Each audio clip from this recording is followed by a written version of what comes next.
bari ba ku misali guda ɗaya.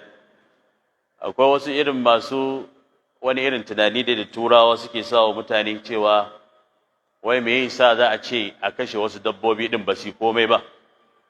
Wani mai irin wannan tunanin ya zo ya tambayi malam, yace malam ina da tambaya, ce me? Yace wai me yasa aka ce mu kashe tsaka? Malam yace saboda manzo Allah sallallahu alaihi wa sallama ya ce mu kashe ta, kuma ko kai yace mu kashe za mu kashe ka wallahi.